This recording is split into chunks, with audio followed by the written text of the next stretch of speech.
मंजूर पर चर्चा करना चाहते हैं? जाओ बैठो, प्रश्नकाल बाद चर्चा कराएंगे। चलो बैठिए, बैठिए सदन के अंदर।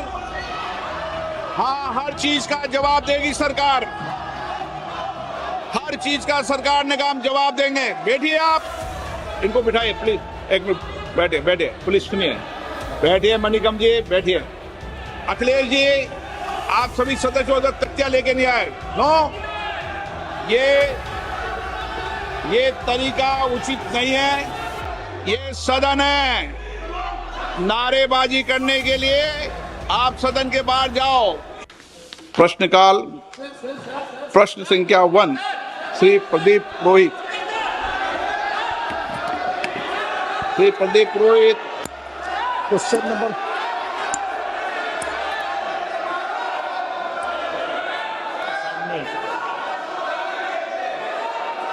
Question number 1।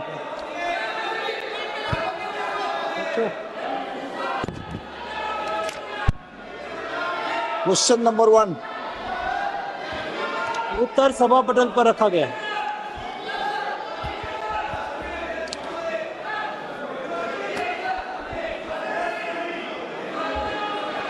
मैं माननीय सदस्यगण प्लीज, अखिलेश जी इनको बिठाइए प्लीज, एक मिनट बैठिए, बैठिए प्लीज, सुनिए, बैठिए मणिकम जी, बैठिए। माननीय सदस्यगण, ये प्रश्नकाल है और मेरा आग्रह आपसे निवेदन है कि हमें संसदीय परंपराओं को उच्च कोटि बनाने का प्रयास करना चाहिए और प्लीज, और ये मिथक तोड़ना चाहिए कि सदन के प्रथम दिन सदन के अंदर व्यवधान पैदा होगा। हमारे प्रयास होना चाहिए कि हम देश की जनता की भावनाओं के अनुरूप, उनकी इच्छाओं के अनुरूप यहाँ सदन में उनकी आकांक्षा रखें, उनकी भावनाओं को अभिव्यक्त करें और महत्वपूर्ण विषय जो देश में घटना घटी है उन पर व्यापक चर्चा और संवाद हो। इस मिथक को तोड़ना ही चाहिए। मेरा आग्रह आपसे, सदन को आप प्रश्नकाल के बाद, प्रश्नकाल जो भी विषय होता है प्रश्नकाल के होते हैं, आप नोटिस दीजिए। ये अखिलेश जी, आप सभी सदस्यों तक तख्तियां लेके नहीं आए। नो, मैं आपको प्रश्नकाल के बाद सब विषयों पर चर्चा करूंगा। प्लीज बैठिए, बैठिए। नो, ये तरीका उचित नहीं है। सदन के पहले दिन सदन चले, अच्छी चर्चा हो, व्यापक चर्चा हो। मैं सभी सदस्यों को पर्याप्त समय, पर्याप्त अवसर दूंगा। सदन नियमों प्रक्रियाओं से चलता है। प्रश्नकाल के बाद प्लीज बैठिए। नो, प्रदीप पुरोहित जी। मैं क्वेश्चन नंबर 1 पे जो माननीय मंत्री जी ने जो उत्तर दिए हैं, मैं उनको धन्यवाद देता हूं। व्यापक मात्रा में उनका उत्तर हमको भेजे हैं। मैं मोदी जी को भी धन्यवाद देना चाहता हूं, हमारा यशस्वी प्रधानमंत्री, इसलिए कि मोदी जी सबका साथ सबका विकास का जो नारा देके 2014 में देश चलाने की शुरुआत किए। कहीं भी कोई स्टेट में कोई भी सरकार हो, कोई भी गवर्नमेंट हो, उसका कोई मतलब मोदी जी नहीं रखते हैं।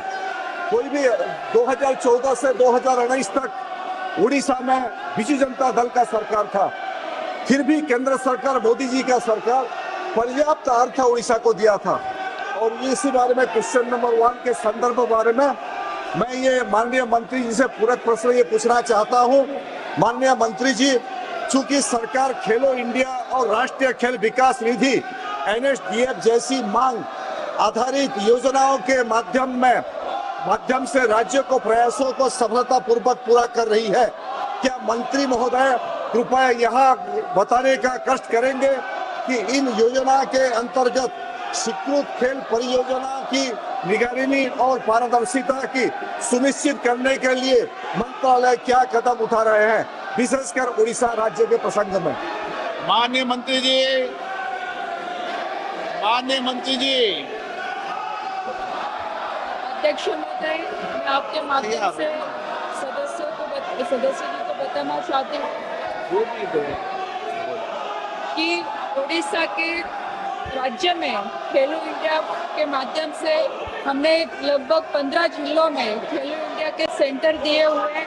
वहाँ पे हमारा खेलो India state centre of excellence भी शुरू है और उसके बावजूद खेलो इंडिया की अलग अलग योजनाएं भी हम वहाँ पे प्रारंभ कर चुके हैं।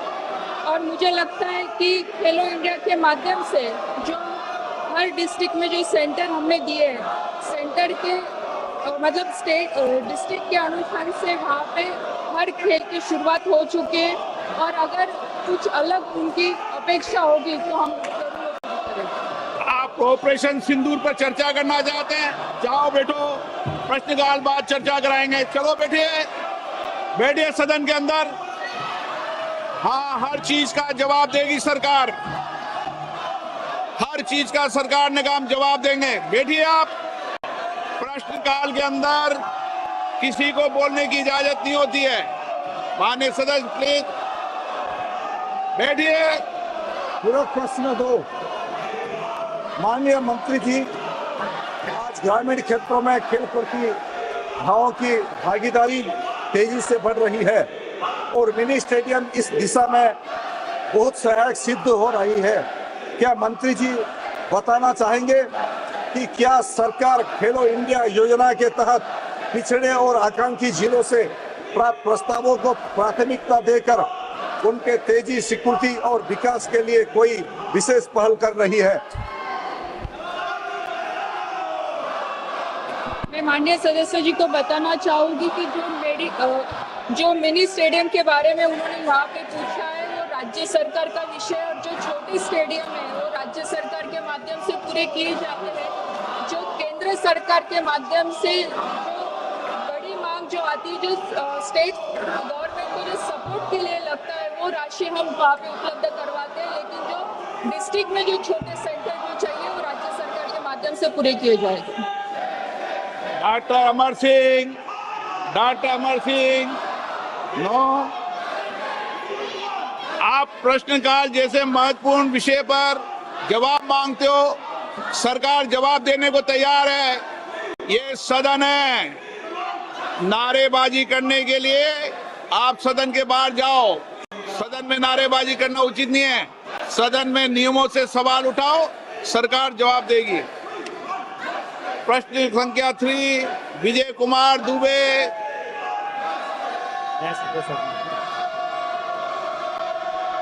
माननीय मंत्री महोदय, माननीय मंत्री महोदय, दुबे जी है, पूछ लिया मंत्री जी।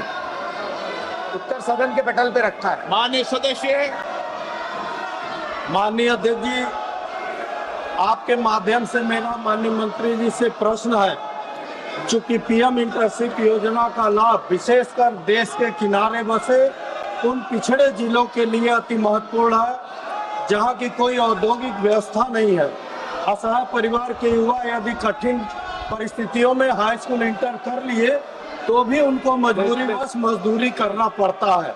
अतः क्या माननीय मंत्री जी ऐसे ही जिला कुशीनगर, गोरखपुर ऐसे पिछड़े जहां गत वर्ष मात्र कुशीनगर में 20 बच्चों का स्कोप मिला था, कि माननीय मंत्री जी से मेरा प्रश्न है, ऐसे पिछड़े जिले कुशीनगर और अन्य जगह स्कोप को बढ़ाने की व्यवस्था सुनिश्चित करेंगे? आदरणीय अध्यक्ष महोदय, प्रधानमंत्री इंटर्नशिप स्कीम आदरणीय प्रधानमंत्री नरेंद्र मोदी जी के नेतृत्व में देश के 1 करोड़ युवाओं को 5 साल में 1 करोड़ युवाओं को 5 साल के अंदर इंटर्नशिप देगी, जिसमें 10वीं 12वीं ग्रेजुएट तक के जो युवा हैं वो पार्टिसिपेट कर पाएंगे। और वो पहले जो पायलट दिया गया है वो देश के 36 राज्यों में इसका विस्तार हुआ और उसके अंदर 1,81,000 कैंडिडेट्स ने अप्लाई किया और उसके अंदर 1,34,000 एप्लीकेंट शॉर्टलिस्टेड हुए, जिसमें उनको ऑफर्स दिया, 82,000 युवाओं को ऑफर दिया गया और 28,000 युवाओं ने उसको एक्सेप्ट किया है। तो इसमें हर राज्य के लगभग हर जिले के अंदर इसमें पार्टिसिपेंट्स हैं और उन्होंने इसमें भाग लिया है, उनको मौका दिया गया है। गोरखपुर में भी माननीय सदस्य का ये प्रश्नकाल है। मैं माननीय सदस्यों से फिर आग्रह करता हूं, वह अपनी अपनी सीट पर जाकर बैठे। सरकार हर मुद्दों पर जवाब देना चाहती है, सदन चलना चाहिए, सदन पर चर्चा होनी चाहिए, संवाद होना चाहिए। आप तख्तियां लेके नारेबाजी के लिए यहाँ पर नहीं आए। सदन नियमों प्रक्रियाओं से चलता है। नियम प्रक्रिया में उठाए गए हर मुद्दों के पर चर्चा होगी। आप प्रश्नकाल नहीं चलने देना चाहते?